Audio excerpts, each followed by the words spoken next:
Bismillahirrahmanirrahim. Assalamu alaikum. This is Economics with Saad A. Kareem.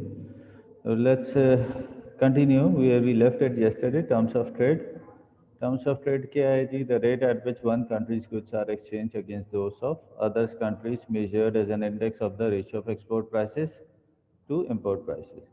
Simply the rate of exports against the rate of imports.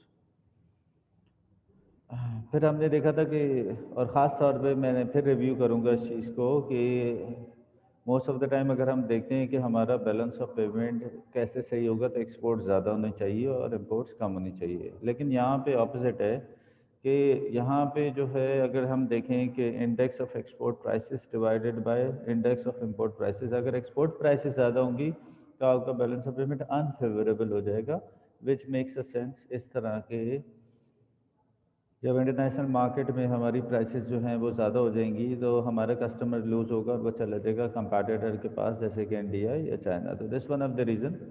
तो और ये disparity रहती है क्योंकि ज़्यादातर देखा जाए तो वेस्ट जो है वो फिनिश गुड्स में डील कर रहा होता है उसकी एक्सपोर्ट्स, और हमारी गुड्स हैं mostly comprise of primary goods, जैसे कि हम जो है मैंगो एक्सपोर्ट कर रहे होते हैं, वेजिटेबल्स फ्रूट्स एक्सपोर्ट्स कर रहे होते हैं या सी फूड। ठीक है जी। Terms of trade is always in favor of industrial developed countries because there is a general tendency of increases in the prices of manufacturing goods and decrease in those of primary goods, जैसे अभी हमने बात की। A country terms of trade is determined by movement in its exports and import prices depending on demand and supply. ठीक है जी। Similarities between domestic and international trade. Buyer wants cheap prices, जाहिर है कि हर जगह पे चाहे वो इंटरनेशनल कस्टमर हो या वो लोकल कस्टमर हो उसे कम प्राइसेस चाहिए। Seller want high profits. Specialisation according to distribution of factor of production and stage of economic development, और ट्रांजेक्शन्स में बी कंसर्न विद गुड्स और सर्विसेज।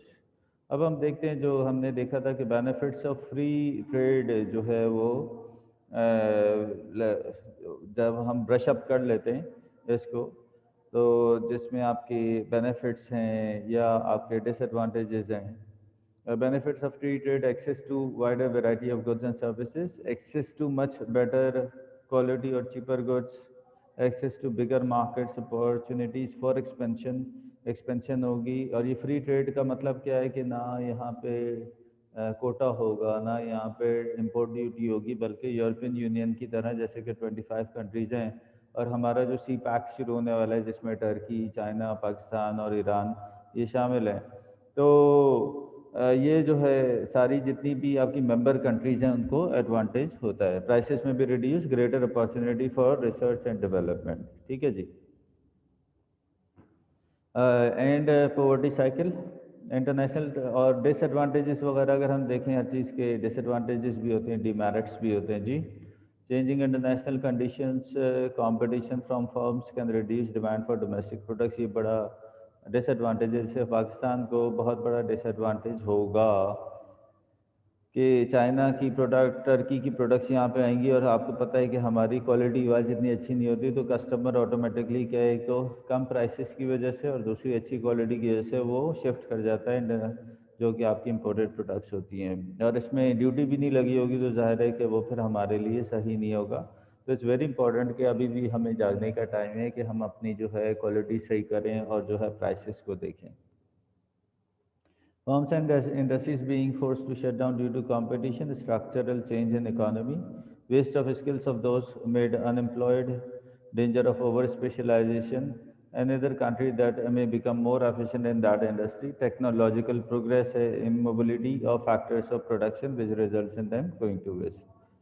ऑपोजिट अगर इसका देखें, जैसे अभी हम ऊपर फ्री ट्रेड देख रहे थे, तो इंटरनेशनल ट्रेड है जिसमें हायर कॉस्ट ऑफ ट्रांसपोर्टेशन है, obstacles to the movement of factor of production है, inability to know market conditions है, difference of currency use, restrictions imposed हैं जिसमें आपकी टैक्सेस एंड ड्यूटीज़ आ जाता है। ठीक है, और हम ये देख रहे हैं इंटरनेशनल ट्रेड है, जाहिर है इंटरनेशनल ट्रेड मतलब कि मैं एक्सपोर्ट करूँ दूसरी कंट्री में और वहाँ से दूसरी कंट्री से इम्पोर्ट करूँ, जिसमें आपके टैक्सेस ड्यूटीज़ भी शामिल होती हैं और आपकी कोटा भी जो कि फिजिकल लिमिट कहलाता है।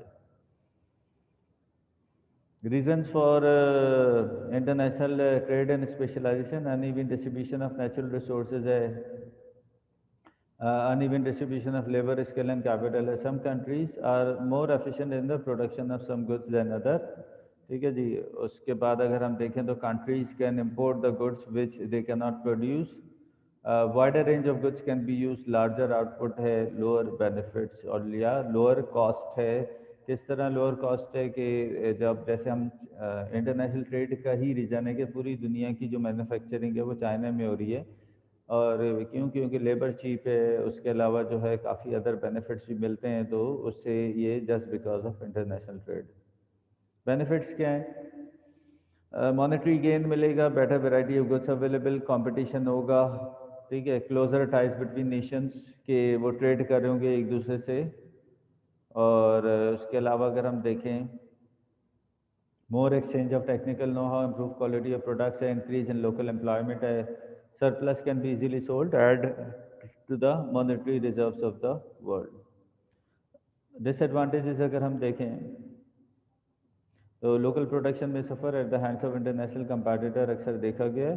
जैसे अभी हम ऊपर भी बात कर रहे थे कि जाहिर है कि जब इंटरनेशनल प्रोडक्ट आती है, बाहर से आती है, तो कस्टमर को अट्रैक्ट करती है because of the better quality. जैसे हम पाकिस्तान में एग्जांपल देते हैं कि हमारी जो गाड़ियां हैं एज़ कम्पेयर टू, और जब रिकंडीशन गाड़ियाँ आती हैं तो जाहिर है कि बाहर की असेंबल्ड हुई बेहतर कंडीशन में और फुल ऑप्शंस होते हैं उसमें, फुली लोडेड होती हैं, तो ज़ाहिर है कस्टमर वो प्रेफर करेगा एज़ कम्पेयर हमारी सुजुकी.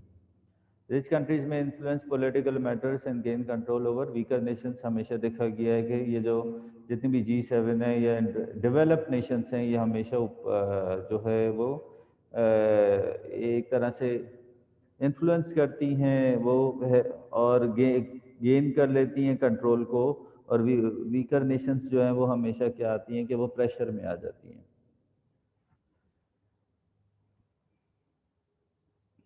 स्पेशलाइजेशन एंड ट्रेड के कुछ हम लास्ट पॉइंट्स देख लेते हैं before we move to the exchange rates.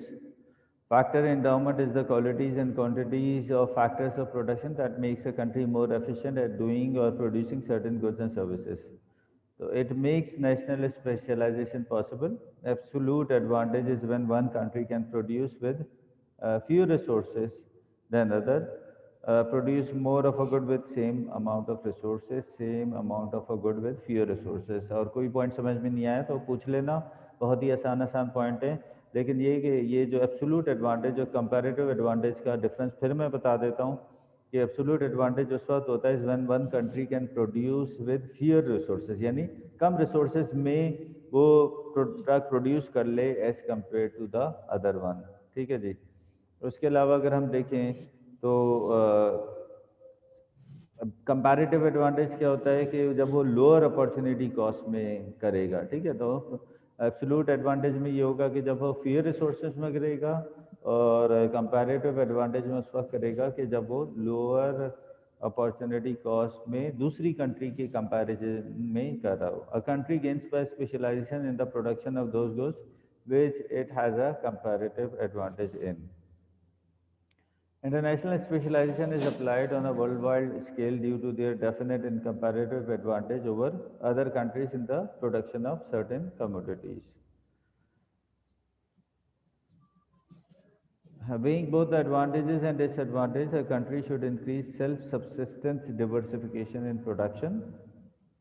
और अगर हम इसके जो एडवांटेज और डिसएडवांटेज देखें इंटरनेशनल स्पेशलाइजेशन के, थोड़ी देर के लिए हंसला माइक जो है वो म्यूट पे कर दें जो ताकि नॉइसेस वगैरह डिस्टर्ब नहीं, और कोई भी क्वेश्चन हो तो फिर माइक जो है म्यूट से हटा के अनम्यूट करके फिर पूछ लेना.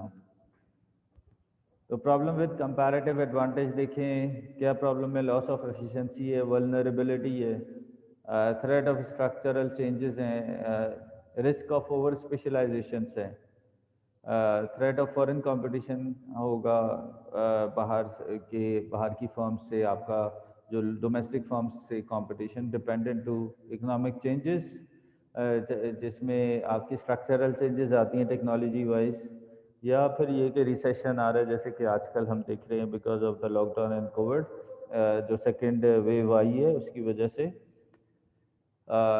एडवांटेजेस ऑफ कंपैरेटिव एडवांटेज देखें तो ग्रेटर एफिशिएंसी है, इकोनॉमीज ऑफ स्केल है, increase in skills, consumer benefits and wider market.